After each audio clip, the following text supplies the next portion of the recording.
Hey guys, how's it going? Welcome back. 2024 Fender Squier Classic Vibe 50s Telecaster.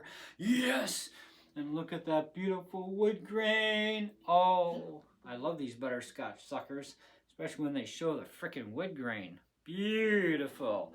This thing is a work of art, not a flaw anywhere on this sucker. Whew! Now that's what you call luck of the draw. So I went in along McQuaid today and brought my Les Paul in because, well, it started acting up. And mainly with the electronics for like your push-pull and volume. I don't know what happened, but last night when I plugged her into play, nothing was working right. Couldn't split the coils. As soon as you touch the volume knob to lower it in the least, that's it, cut off. And of course, no tonal response really, just kind of like blah. Right? I don't know. Took the back cover off. It's all plug-in crap go stuff, right? A little bit of soldering, but no controller board like you find in the Gibsons. That mother gave me a big problem once. And, well, I don't have my Gibson anymore anyway. So, anyways, own lots of Epiphones, even push-pull. I never had a problem before until now. And this seems to be something that is obviously intermediate, because when I got in there today, the one guy tried it out, the staff, and can't find a bloody thing. Everything's working perfect on it. No problem with volume range. Tone knobs are all back to normal. Push-pulls are normal. I'm like, he says it could be an intermediate problem. Could be a wire somewhere. It's possible. And it's just vibration, right? That could be doing it. And yeah, I'm thinking, well, that's my problem because the first time we sent the Gibby away, if you'll remember, it was gone for over a freaking month. They sent it back and said, all we did was clean the pulse and it was fine. And of course, when we get it back and try it out in the store, even the assistant manager actually at the time, he checked it out with me and it's like, no, there's still a problem here. Send it back. And then 3 months later, it comes back. Gibson had to replace the entire board in it because, yeah, that was the problem. The board went, pfft, and apparently they're known for that. But anyways, that was a bit of a fun thing, but now this is wiring. And so none of this controller board crap. And I'm like, to be honest with you, I think you guys can just have fun with it. There's a guitar I saw online. You guys have it in stock in the back because it's not on the shelf. I want to check it out. And I like tellies. I really do. I haven't got a freaking clue why. But I do like these things, and I like the Classic Vibe series. I've always wanted another one, but used ones are a pig in a poke. And we tried to get one a couple years back, and the one store we dealt with, and I can't remember which one it is, they're like, yeah, it seems okay. I mean, it could use a cleanup, like a new set of strings. But yeah, it turned out, it was like, forget it. I mean, this is just not going to happen. This is too many issues. So we sent that one back, got a different one. And used was not a good way to go, apparently. Not for a lefty, anyway. So I thought, all right, you know what? I'm not going to go brand new at this point. Call it quits. Let's find another guitar. It's not like I didn't have 10 more at home at the time anyways. But I did want a Classic Vibe again, and I held off. And I have held off for quite a long time, actually. And but now I'm at a point where my acoustic is shot to hell. The fretboard is lifting off the neck. And it's like, I got to do something. I got to play, and I need a guitar. And, of course, I also rented an acoustic simulator, which we're going to try out in a different video. But, and this gives us another video for the new Greta by Fender tube amp. So we can see what a telly sounds like on it. Because I was really not impressed with a Mexican telly with its pickups. So maybe this will impress us. But in the meantime, we're going to give you a bit of a playthrough on this thing anyways with our Cube Street amp. And this is the original Cube Street, so it goes back a few years, if you know what I mean. And it's got Cosmotech. So right now we're on JC Clean.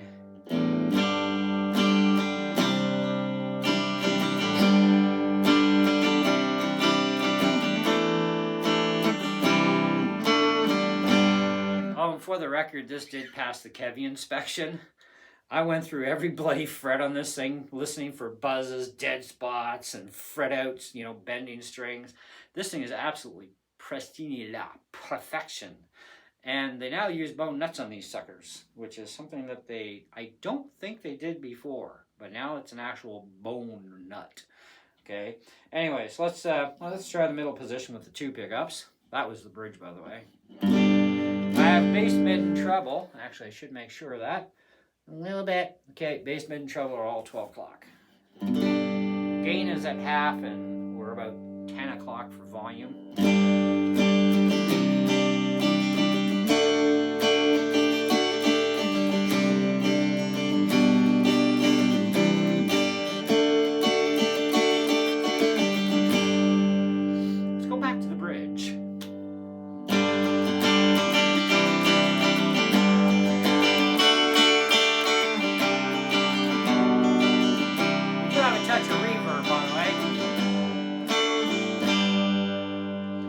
Check out that neck.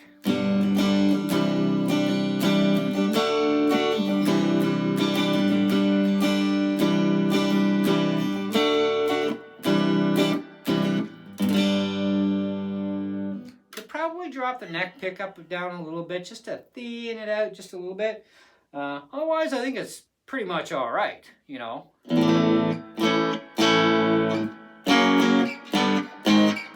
And the action is actually pretty low on this thing too, which is nice because I do like a low action, but it's not like subterranean low, but it's low enough that it's really nice. Okay, so let's flip over to the acoustico preamp, which by the way you can't screw with on this amp. Whatever presets are there. I mean, you can mess with bass, mid, treble, and gain, but that's it. I mean, you can't do much about, you know, fine tuning, right? So this is the acoustic simulator.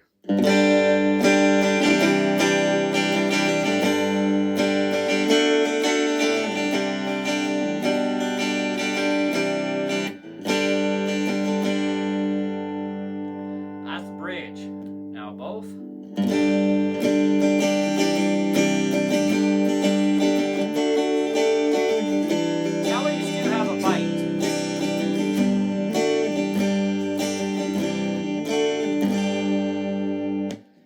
Let's try that necky pickup. So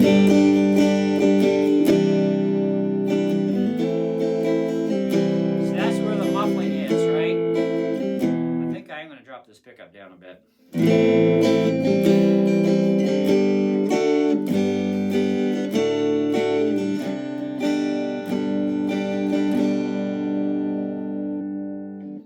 It's actually not bad. It definitely does have to drop just a little bit, right? All right, let's try the R Fire amp.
Okay, that's all on the fly, obviously, so there's some boo-boos there for sure.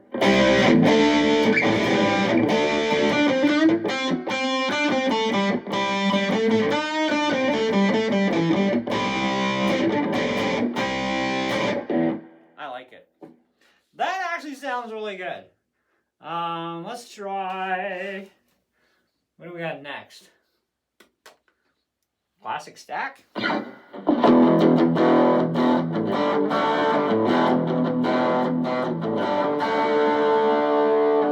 think something fell out of of tune. It is brand new guitar, brand new strings, so it's going to suck for a little bit.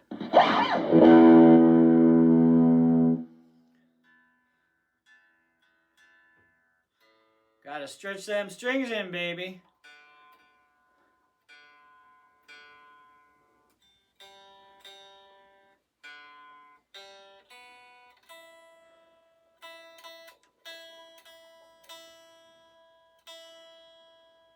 Yeah, it should be alright.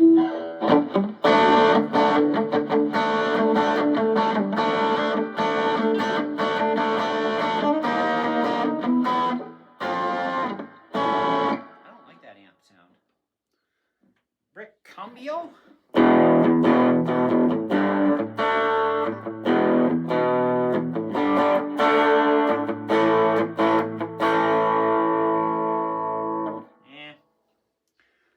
Black panel.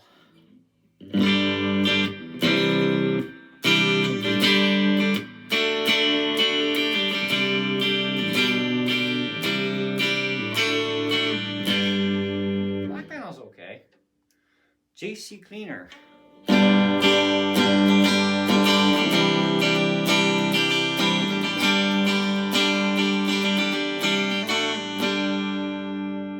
Okay. Acoustic sim again. Definitely not on the bridge with that. No. A little more tame.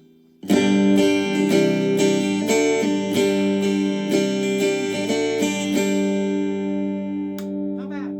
Neck.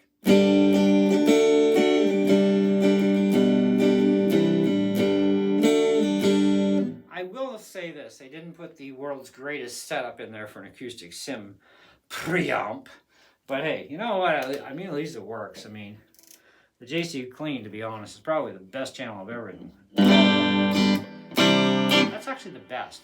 For clean. For dirty, that rectifier is like freaking nice. Anyway, overall though, the guitar is beautiful. It is a work of art. I love how the wood grain pops through this. It's like, mwah, baby, I've missed you so badly. And it's still got the whole, whole square thing of Telecaster traditional block of plank wood, which is fine. I had an Affinity Telly that had a belly cut. Now that was a really nice Telly. Way cheaper too. But they didn't have one, and I thought, you know what? I kind of really have this thing about classic vibes from Squier, Telecaster, Fender, Stratocasters. Probably the one Strat I do regret ever parting with was actually my classic vibe. What was it, a 60s? It was my very first Strat. This goes back like years on my channel. That one I do regret parting with, because for a Strat, it was actually pretty freaking nice. No other Strats compared to it ever since. I actually looked at a Mexican Strat today, and it's like, well, at least they can make a left-handed Mexican Strat properly. They still can't make a left-handed Fender Mexican Strat properly, or Telecaster, sorry. But they do make good Strats for lefties in Mexico. I got to give them credit. USA stuff I'm kind of really not fussy on. It's like way too much extra. But anyways, this was only $5.89, and I thought, well, hey, you know what? That's $100 and some cheaper than the Les Paul, and if anything screws up on this, it's like I told my guy there, North Bay, Tony. If you're in the North Bay store, tell Tony we sent you in. He's awesome too. So is Robin and James, the manager, etc. If anything goes wrong with this thing, it's gonna be simple. 3-way switch. What's that? 18 bucks for an actual Fender one? Cool. Let's throw that one in. Pots, too simple. These things are like screw-up proof and idiot proof. I mean, there's nothing that can really go wrong, right? And bolt-on necks are nice too. I like them, so. But I love the guitar. It's a great guitar, so glad I finally decided to go with this and get away from all that push-pull crap and headache there. I mean, had it been a Les Paul that didn't have push-pull, I probably guarantee you I probably would never have had an issue. But those kind of Les Pauls actually kind of cost a little bit more money. So, and it's like, I don't know. I mean, it's a nice feature. It can be usable. Certainly if you want a kind of a Stratty or Telly sound, but I prefer just this. This is working for me. This is more better, I think. And I love the vintage style tuners on this thing. You know, it makes it easier for string changes too. With stick it down the hole and wrap it, and you know, I mean, you don't have to have much thread on there, which is also really nice. I wish they would have stuck with brass saddles though on this series, but they didn't. But you can always get brass saddles if you want to, but I'm not too fussy. I'm not going to change anything on the thing. I might put a sticker here eventually on the body, but these things can do just about anything, which is also really nice too. So if you want to really, you know, kind of like rock things out a little bit and disturb the piece, I mean, by all means. You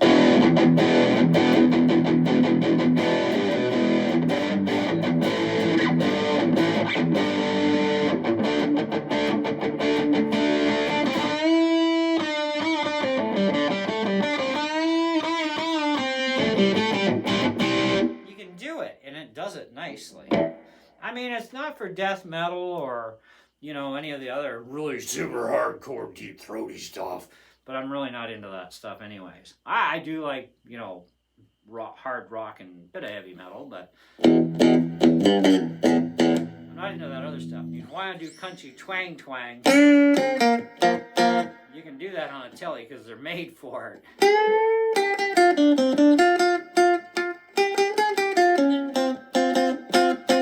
So I kind of really like it. And it's got some nice sized frets too. So they shouldn't wear out too quickly because it doesn't take hardly any effort to get a nice clean chord. Get one in tune, well, we gotta let the string stretch out a bit. So anyways, what do I think of this thing? Frig, man, I'll give her a solid 4.5.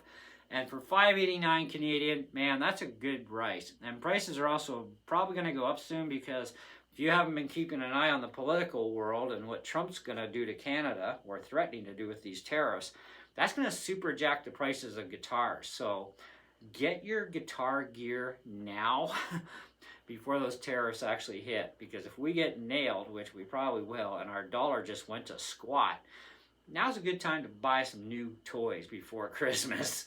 Get them now, right?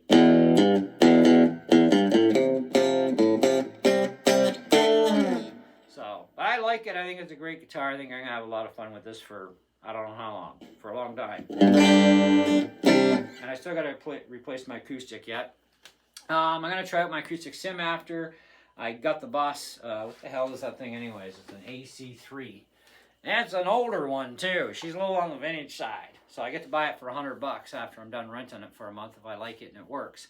It's only $100, so I figure, well, hey, let's rent it for a month, and if it works, fantastical, right? I mainly need it for at church with this thing because, like I said, my acoustic is like kind of, it's getting to that point where that board's going to fly off anytime soon. And I'm kind of just hanging it up there going, you're going to the fire pit very soon, my sweet child. Yes, so I needed something, and this definitely is really nice, and I love how it feels in the hand too, especially the neck is really, really nice on this thing. So if you want something with a more kind of slimmer neck profile too, that's also really nice about the 50s Vibe series. The necks are really, they don't feel chunky at all either, which is nice. And it's all maple on maple, and it's like, ooh, and even the fretboard is glossed. So you don't have to worry about friggin' oiling your fretboard ever. Just gotta polish everything once in a while, you know what I mean? So anyway, that's what I got for you though. So yeah, I give it a 4.5 out of 5. If you're in Canada, hit your local Long McQuaid up, man. Throw it on payments if you have to. That's kind of what I had to do. Or buy it outright, whatever. But do check out their whole inventory because they got a ton of stuff, even for lefties. And what you don't see on the walls, get them to check the back room because this was not on the wall. And they did have a lot of left-handed guitars in stock at the North Bay store, except they're all in the back room that they have currently in stock. So if it says in stock at my store and you go in there and you don't see it, it's because it's in the freaking back room where this thing was. And so we carved her out of the box and set her up on an orange amp, and man, I wailed on this thing a little bit, and I was like, yep, this passes. Perfect. Loving it. All right. I'm freaking out of here because I got to go jam some more, and I got other videos to do today for you guys anyways. But thanks for checking in. And hey, even if you're looking for the right-handed version, I mean, seriously, what they did to the butterscotch on the Affinity, I did like it, but I kind of miss seeing wood grain. And this, we still get all the wood grain. And it's just beautiful. This thing is a work of freaking art. And made in Indonesian, too. So, never had an issue with an Indonesian guitar. Other than used ones you got to watch out for, okay? Because they can be pretty bad sometimes. But that's why you check them out carefully. Check every single fret on every single string. Make sure nothing's buzzing or dead. And, you know, you look at the fret condition. Make sure it's good. And you're good to rock and roll. So, anyways, see ya!